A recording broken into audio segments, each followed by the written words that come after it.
บ้านลุงติ้วคติประจำใจของน้องแมนเด็กดีสับเจริญย้อนชมผู้รุ่นเบหัวไม่เน้งเสียงว่าน้ำนุ่มมากับจอยชมต้นดาลุจอลุงติ้วตัวอย่าวบุษาย้อนรุ่นใจหาผู้รู้เชียร์แมนอยู่จีเตียเตะชาวมีกับใจรุ่นชม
เป็นการสูตรสิ่งที่ดีให้ไปกับปีเก่าตามที่ครองประเพณีคือการลอดเสื้อหญ้าคา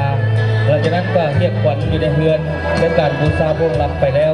ต้องไปกันเป็นการพบงานลอดท่าต้อนรับปีใหม่จนใจกันข้างตอนนี้ของตอนเช้าเมื่อไม่เวลา3 โมงเองอันนี้ว่าคือคนกินเกียรก็ไม่ต้องขอโมงเขาเนาะ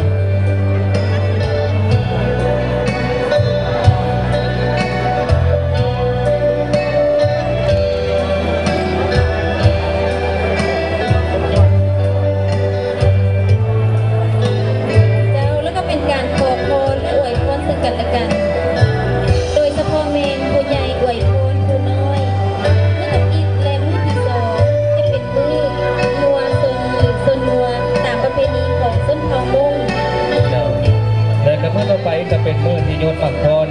กำลังใส่กันระหว่างผู้บ่าวและกับผู้สาวในสุดเครื่องสินไม้และงามที่สุดที่พ่อแม่ได้ก็เก็บไปให้เนาะส่วนพ่อก็เป็นสุดของผู้เป็นลูกสาวสำหรับลูกสาวก็เป็นอยู่ในบ้านพลท่าผู้ชายที่เป็นผู้บ่าวที่จะมาจากบ้านอื่น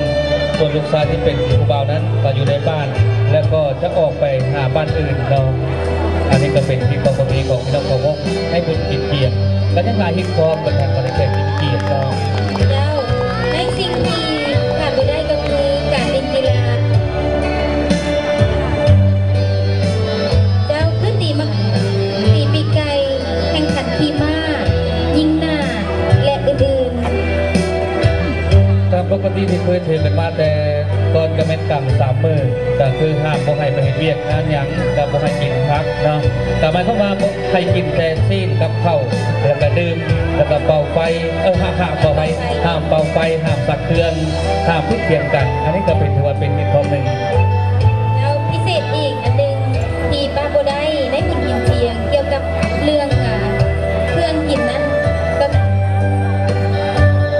เพียงจ้ำน้ำอ้อยก็ทุกเงินจะต้องมีโบให้ขาดเนาะตัวนี้ก็คือขาดโบได้นั่นเองเนาะและนอกจากนั้นการห่างข้าวเกียงตอนกินเกียงปัจจุบันอาจจะเป็นตามปกติอยู่ส่วนบนเอาเพิ่นจะห่างหาเกียงประมาณอาทิตย์หนึ่งในรอบตัดปืนมาไว้ให้อย่างร้ายการเย็บเครื่องมงให้ลูกหลานเครื่องใหม่นี้ในยามลงในยามกินเกียงเกี่ยวง่ายสัตว์ตัวจะเป็นเช่นวัวควายหมูและเป็ดไก่ให้คุ้มประมาณ3-5 วันเป็นยังถือว่าเป็นบุญที่ยิ่งใหญ่ของชนเผ่าใหญ่นั้นและก็มีไงนะแต่ในรอบเป็นปีก็มีเพียงบุญเดียวคือบุญเดียวเท่านั้นแล้วสำหรับข้าวมงเฮาก็ยังแบ่งออกเป็นหลายชนิดมงอีกเป็นต้นเส้นมงขาวมงลายมงเขียวมงดำการนี้ก็แม่นไปตามการลงถือดังนั้นการลงถือของแต่ละชนิดของชนเผ่าที่มีลักษณะแตกต่างกันทางด้านสีสันเล็กน้อยเจ้าอันหนึ่งที่คนเด่นเลย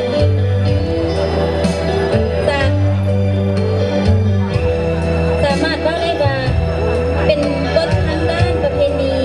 นั่นคือมีหลายสิ่งมงเนาะแต่ละสิ่งนั้นไม่ได้งานกันไม่ได้ก็คือสิ่งเดียวกันก็แต่งงานกันไม่ได้นั่นเองนะถึงจะบ่ฮู้จักกันอยู่ไกลกันแต่ก็บ่สามารถแต่งงานถือว่าเป็นทีมของหนึ่งในของข้าวมงเขาและการให้อื่นกรณีบรรทัดบริเกณฑ์ผู้มีเกียรติในเดือน12ก็อาจจะมีบุญกินเกียรติกันเองโดยเฉพาะก็จะเริ่มจากวันที่ไหนวันในวันนี้ก็แล้วก็เมื่อคืนนี่เลยคุณกินเกียรติของเรานี่แหละเจ้า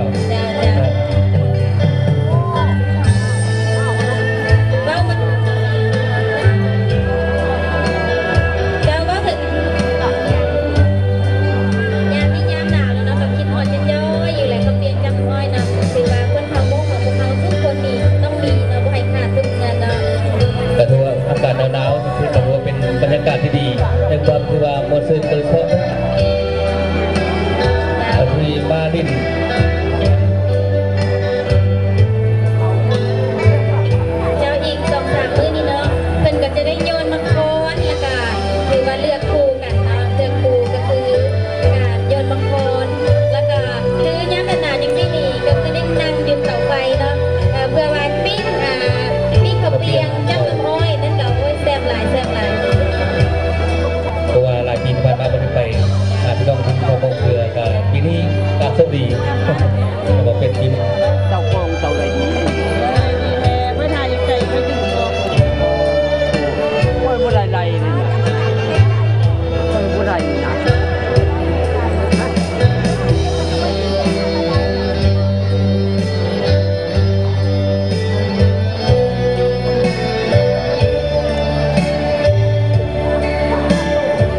ประเภทคนหนึ่งนี้ก็จะเป็นประเภทคนนงของพ่อมงที่อยู่ในท้องถิ่นเนาะกันก็จะมี